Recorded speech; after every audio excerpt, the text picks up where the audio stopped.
I've been invited here to talk about a topic called Don't Be Afraid to Fail. And I'm not really sure if this is going to be worthy, but I probably have to just share some of my life experience being where I am today. And I'm still learning. It's still a learning curve for me.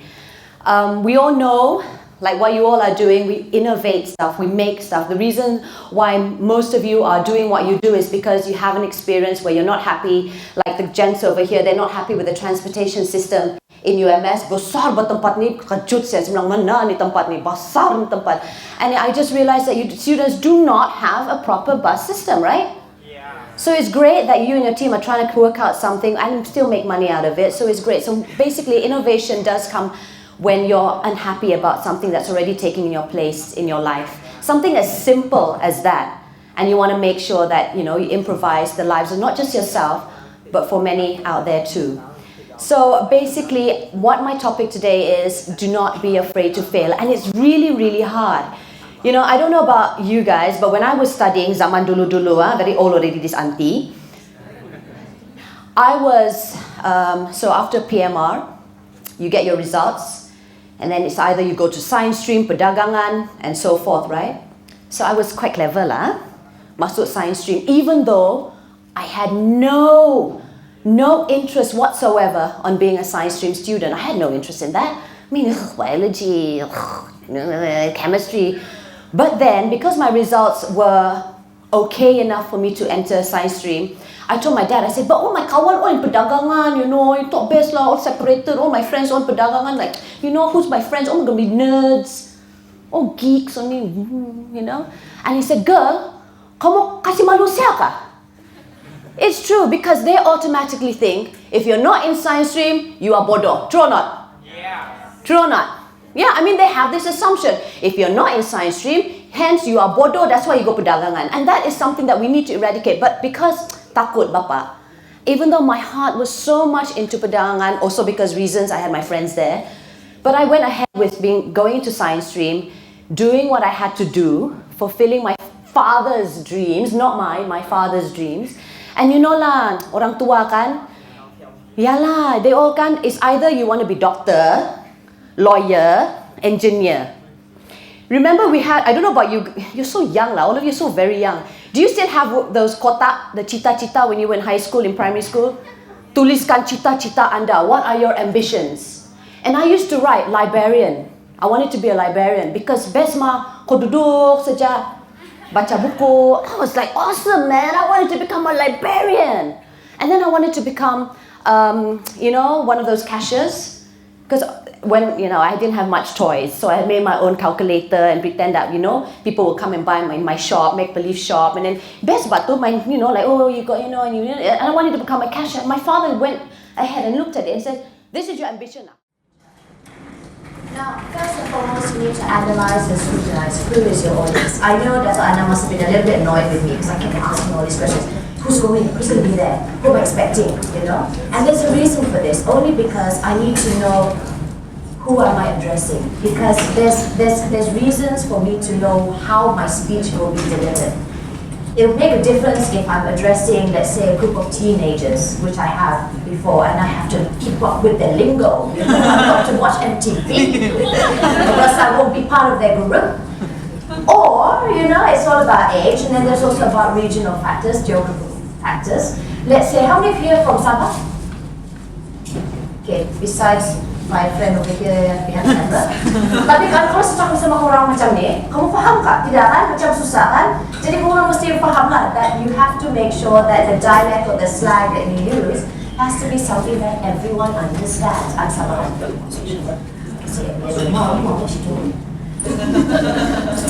And then of course there's oh yes, about making sure that you know who your group is.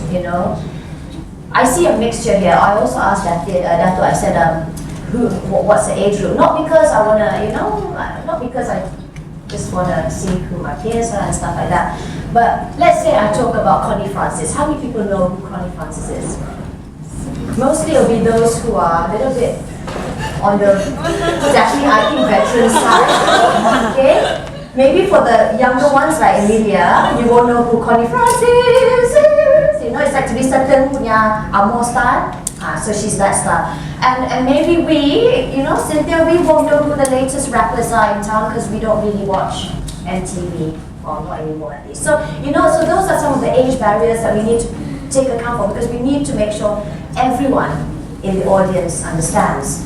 And then, of course, the education level. Not to demean anyone, but we also must make sure if those who are MBAs holders, or those who are at the education level, which is a little bit higher, they expect more. So you can't talk down to them, or else it sounds very condescending. You know what I mean?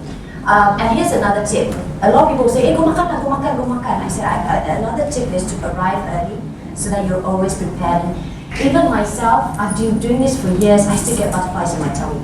My manager was saying, go makan, go chat first. I said, I cannot. Number one, vague. It's like dress tight, you know. Second reason is, of course, I'm so nervous. And that is the thing. Anyone who has to face the audience will get nervous. Is that right, Charlie? You've been emceeing for a bit of time and you still get knots in your tummy. So that's knowing your audience. All right, creating an outline. This is important, and a lot of people say, Daphne, you do a live show. For those who are not in the know, I do a morning talk show program, which is about, depending on my boss's likes, it can go from 1.5 hours to 3 hours. And I've done the live show every single day, so I don't have much time to do a full-length script. So I ad-lib most of the time, ad-lib and talk about it live on national television. But whatever it is, much to what a lot of people think, I don't use the prompter, I try not to.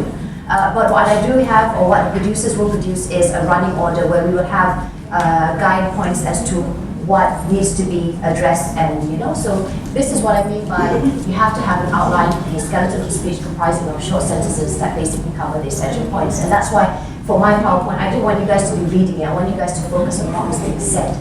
And of course, makeup on, you know, saying something, you know. And it's only effective if it's practiced. I know it sounds weird, but I've actually practiced this in front of a manager because I want to make sure that you guys understand, to make sure that the pace is something that you all can comprehend. And then another thing is, you know, you don't want to be memorizing a script. Have you ever had one of those, check this, check, government dealers?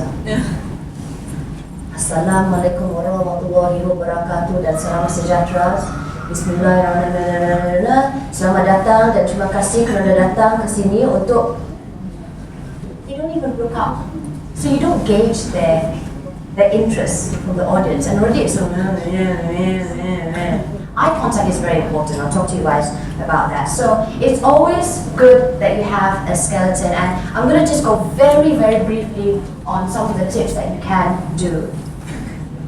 Thank God for this technology nowadays. What you can do, I mean, this is basic essay knowledge that I don't have to go into deeply, but basically you must know what your topic is. For instance, if I wanted to talk about tough times of a company, and the company, because the recession is down, and what do we have to do as a company, what do I need to do? So these are some of the key points that I need to address all my subordinates, or my colleagues, or my employees. And the details that I want to put is, okay, the number one is, we've got 50% decrease, and because the competition is so great. And then hence, what do we have to do? We need to relocate our office to reduce our rent. Okay, what else can we do? We need to take away the company's perks. We have to reduce some of these things because that's the only way to make sure that our overheads go lower. And then finally, if we do all these things, then at least we don't have to, our employees, we still have employees, we don't have to lay off people, we don't have to fire people. So from there, that's when you have to go on designing your speech, the key points, the sub-points for each point, script each of the points of this, and actually it does take a few work. I mean, it takes a little bit more work when you actually have to design your speech. And it's not easy. Even the best speakers in the world, I know one person, I know I shouldn't mention his name because he's actually a competitor.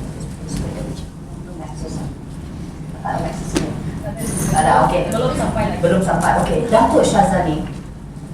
Do you all know Dato' Shazali? He is the CEO of Celcom. And I've never actually heard him address his team. But I've heard so much about him because when he left NTV7, that's when I joined.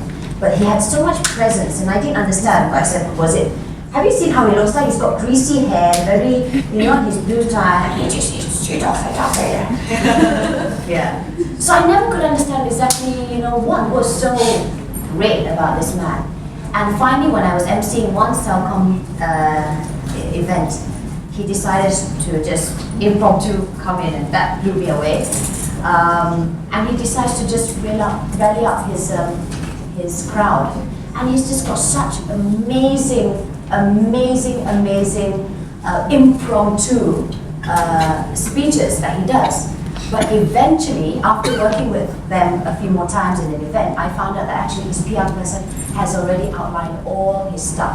But he just takes it in, and of course he's a great person who knows his stuff, so he just pop with no iPad no presentation, he just does it like that. But even the best speakers need to prepare. Of course he has his PR people to do it, but still, nevertheless, you know what I'm talking about. It's always about preparation.